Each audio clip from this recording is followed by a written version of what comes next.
Hi everyone. In this video, we will understand how we can solve such type of set. In this set, we are given that Indrajit Singh iQuanta head has to select a team of 8 moderators from 12 moderators A through L. Among the 8 moderators that he select, at least 4 moderators should be willing to work on GMAT course. At least 4 moderators should be willing to work on CAT course. Among the 8 moderators that Indrajit Singh select, there should be at least 4 moderators proficient in VARC. तो देखिए सभी के लिए हमें at least 4 बोला है, proficient in VARC, LRDI and QA, तो सभी में हमें एटलीस्ट 4 तो चाहिए। The following table provides information of all moderators, the subject they are proficient in and the course they want to work. Y is equals to S, yes and N is equals to no. जैसे हम देखें A का, तो A is proficient in VARC, A is proficient in LRDI but not proficient in QA and he is willing to work on GMAT course. Okay. तो अब हम अपना देखते हैं किस तरह से सॉल्व कर सकते हैं। अब देखिए हमेशा ध्यान रखिए, अगर इस टाइप का सेट हमें आता है तो हमें जो भी हमें एडिशनल इन्फॉर्मेशन होती है हमें उस पर ज्यादा फोकस करना होता है। जैसे यहाँ पे एडिशनल इन्फॉर्मेशन क्या गिवन है, it is known that any moderator who is proficient in both LRDI and QA। अब LRDI एंड QA में कौन कौन प्रोफिशिएंट है, देखिए LRDI एंड QA में C है हमारा, G है एंड H है, C G और H। cannot be in a team with any moderator who is not proficient in QA। not proficient in QA कौन कौन है, A B D और E। मीन्स अगर मैं C को टीम में लेता हूं तो ना ही मेरा A टीम में आएगा, ना ही B आएगा, ना ही D आएगा, ना ही E आएगा। अगर मैं G को टीम में लेता हूं तो अगेन ये सभी नहीं आएंगे। अगेन मैं अगर H को लेता हूं तो ये सभी टीम में नहीं आएंगे। मीन्स अगर इन तीनों में से कोई एक भी मेरा टीम में है तो ये चारों मेरे टीम में नहीं आएंगे। तो अब हम फर्स्ट केस इसी से चेक करते हैं। सपोज ये चारों मेरे टीम में नहीं है और मुझे 8 मॉडरेटर सेलेक्ट करना है 12 में से, तो मेरे बाकी सभी अपने आप सिलेक्ट हो जाएंगे। ओके, तो ये दोनों मीन्स ये चारों को छोड़ के मेरे बाकी सभी मेरे सिलेक्ट हो गए। अब देखिए हम अपना ये चेक कर लेते हैं जो हमें गिवन था, एटलीस्ट 4 स्टूडेंट वाला। तो इस केस में देखिए मेरे 4 तो प्रोफिशिएंट हैं VARC में। LRDI का देखते हैं, C is proficient, G is proficient and H is proficient. Okay, अब आप देख सकते हैं और कोई मेरा प्रोफिशिएंट नहीं है जो भी मेरे सिलेक्टेड 8 मॉडरेटर्स हैं। तो देखिए मेरे को तो कम से कम यहाँ पे 4 सिलेक्टेड चाहिए थे जो कि मेरे प्रोफिशिएंट हो गए, पर इस केस में हम देख सकते हैं ये कोई हमारे प्रोफिशिएंट यहाँ पे नहीं है।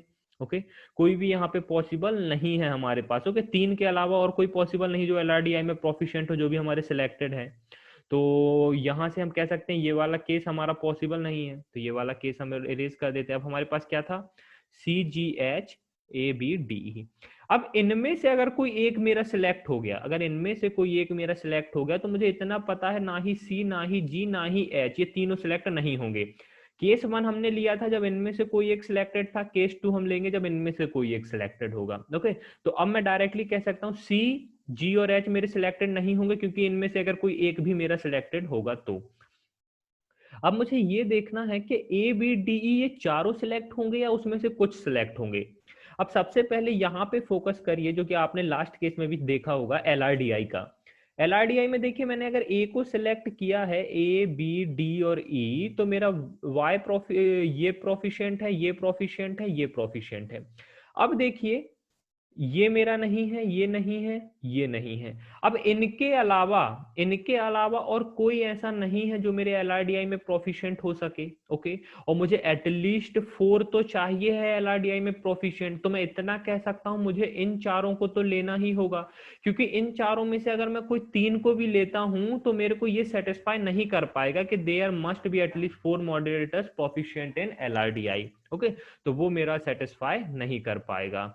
ओके, तो मैं कह सकता हूं इनमें से मुझे चारों को ही लेना होगा। अब ये आ गए हमारे 4। ओके, अब हम यहाँ पर देखते हैं VARC में 4 प्रोफिशिएंट हमारे कौन कौन हो सकते हैं या मोर देन 4। A तो है हमारा प्रोफिशिएंट।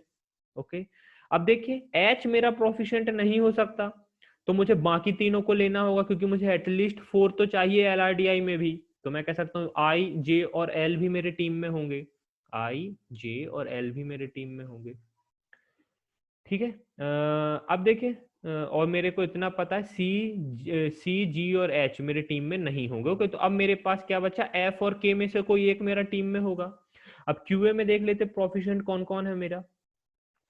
ये प्रोफिशिएंट है, ये प्रोफिशिएंट है, ये प्रोफिशिएंट है। ओके, और ये हो गया हमारे पास। अब देखिए मैं यहाँ पे f को भी ले सकता हूँ, क्योंकि देखिए मुझे एटलीस्ट 4 तो चाहिए, तो f को भी मैं ले सकता हूँ, यहाँ पे k को भी ले सकता हूँ, मीन्स दोनों मेरे प्रोफिशिएंट है QA में, तो दोनों में से मैं किसी को भी ले सकता हूँ। ओके, अब मैं GMAT का देख लेता हूँ, GMAT मेरे एटलीस्ट 4 है या नहीं।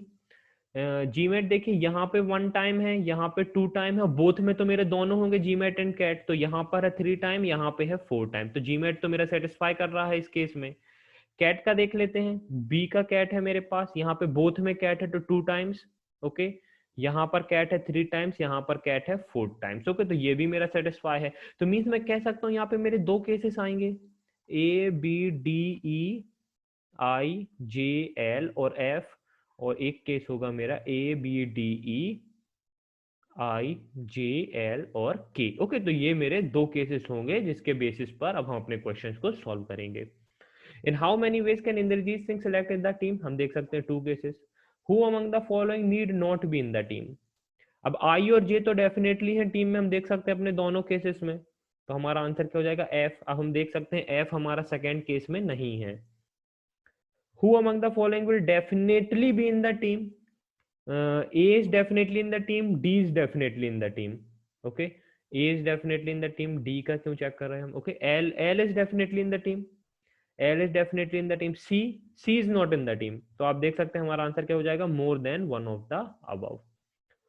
Which of the following pair of moderators cannot be in the team? A and D possible, K and L second case में हमारा K and L possible, A B D E I G L and F और K में से, तो L and K possible, F और K। अब देखिए मुझे इतना पता है F और K में से कोई एक होगा, तो हमारा डायरेक्ट आंसर होगा can not be in the team together F और K।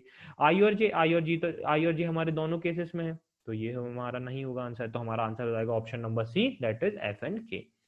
सो गाइज यहाँ पर हमारा सेट कंप्लीट होता है। आप देख सकते हैं किस तरह से इस टाइप के सेट को हम सॉल्व कर सकते हैं। कुछ नहीं करना है आपको, एडिशनल इन्फॉर्मेशन पे फोकस करना है हमारे सिलेक्शन बेस्ड सेट में, और इजीली इस टाइप का सेट आप सॉल्व कर सकते हैं। तो एग्जाम में कभी भी इस टाइप का सेट आता है तो आपको ध्यान रखना है, एडिशनल इन्फॉर्मेशन का आपको बेस्ट यूज करना है।